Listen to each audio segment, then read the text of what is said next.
29 years and live in the Greenhaven Pocket area. They have one daughter and two grandsons, and please help me welcome Doug Covill.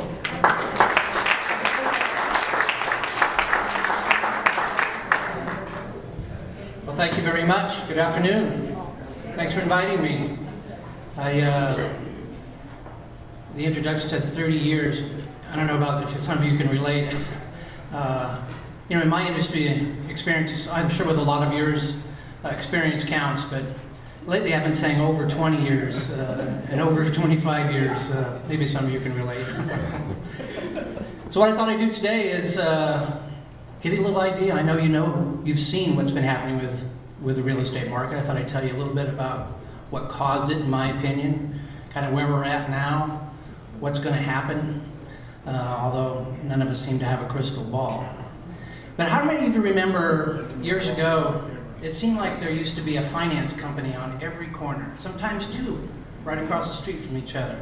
Beneficial Finance, Abco, Aetna, Transamerica, the Associates. You guys remember those?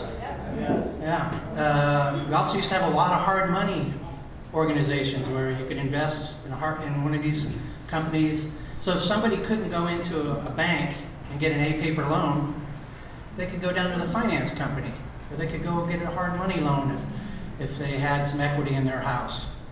Well, you notice there aren't too many of those around anymore. They're still here, but they aren't on every corner like they used to be.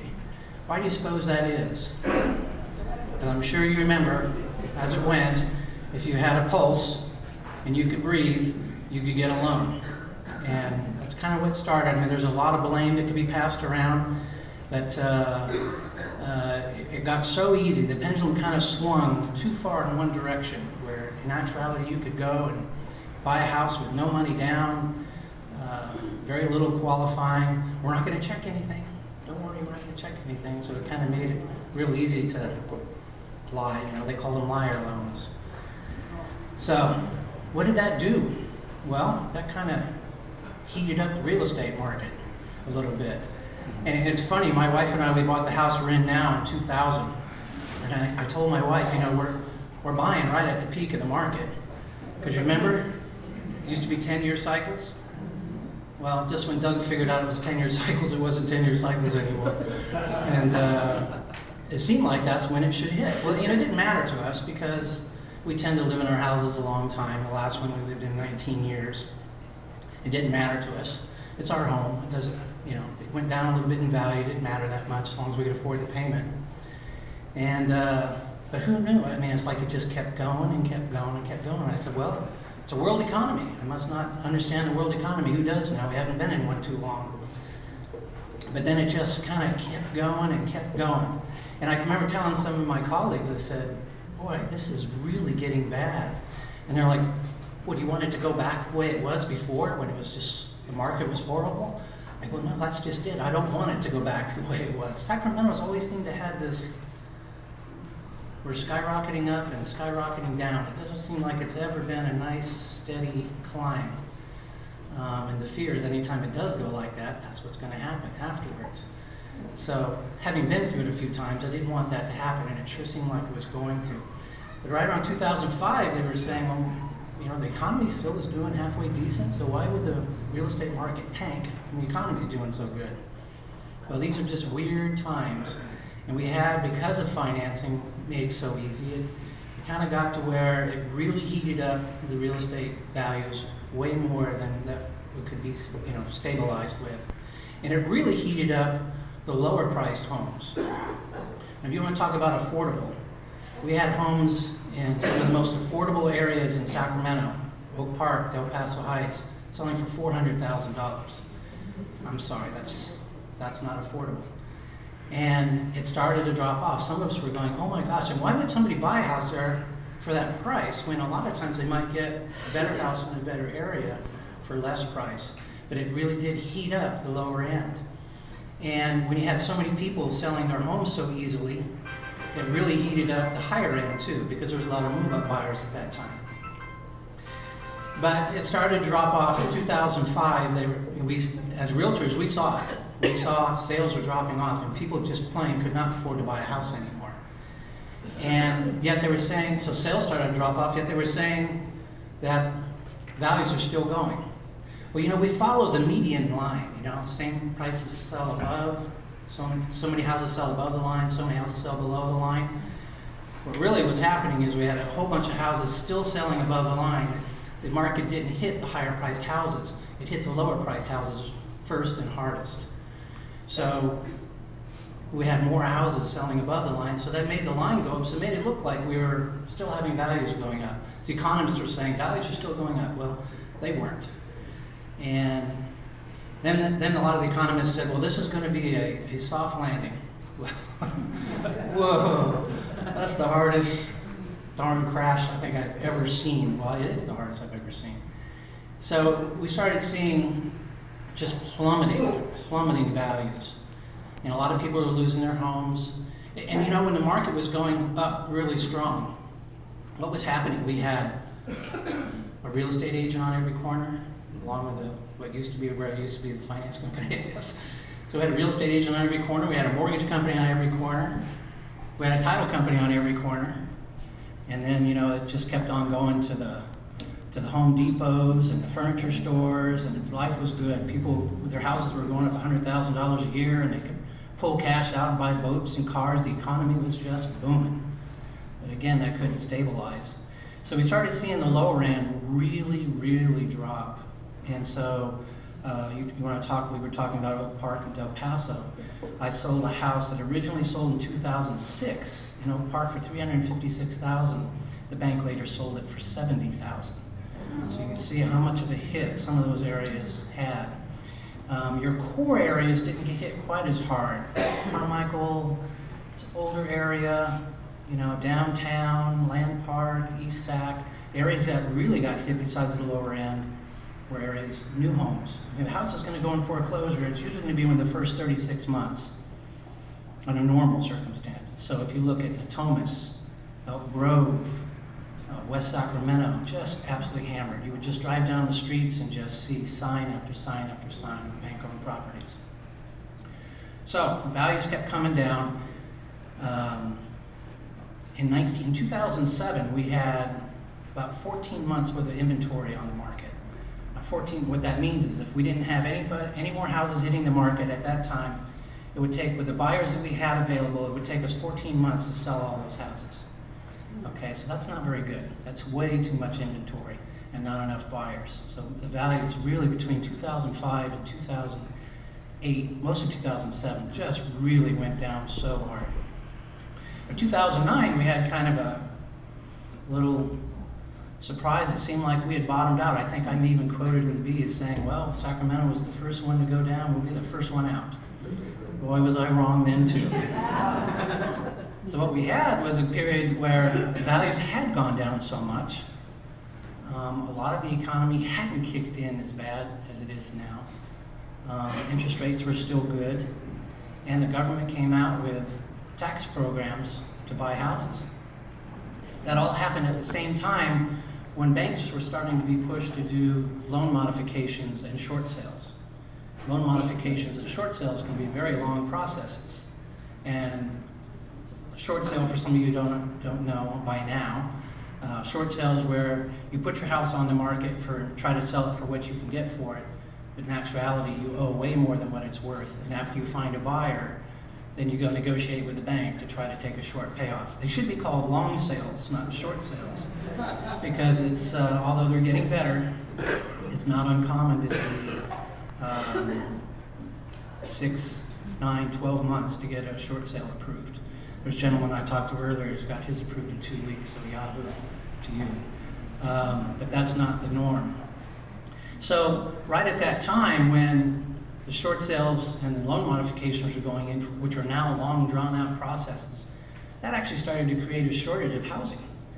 So where it was not uncommon for every house that hit the market to have multiple offers on it. I had a house in Elk Grove, which I had 50 offers on. And I had a house in Antelope that I had 60 offers on. So it was just stir crazy at that time because housing shortage, along with tax credits, and it was $8,000. If you bought a resale house, it was $8,000. And then if you bought a brand new home, it was $18,000. And that's not a credit, that was a check they would cut you. So that was a pretty good program at the time. But it heated up the market where it looked like we were having an upswing, when in actuality, it was just a combination of things that had happened at that time. So, Doug, wrong again. So, where are we now? We had 2009 tax credits go. Now the market kind of went down again. And these are very interesting times. So right now, believe it or not, when I told you 2007, we had 2.5, or we had 14 months worth of inventory. Well, right today, here in Sacramento County, as last month, we had 2.5 months worth of inventory. So here we are. It's very weird times because we have a housing shortage. When you have homes, when you only have 3 months worth of inventory, that's known as a full-blown seller's market. Yet we're still having values going down. I don't think that's ever happened in history. And why is that? Because 65 to 70% of our sales in Sacramento County are distressed properties. They're either bank-owned properties or short sales. And you know, these folks are in charge of selling millions of houses, or thousands and thousands, or hundreds of thousands of houses. They might not do that the way you and I would trying to sell our one house. So the bottom line is, they don't always sell for top dollar.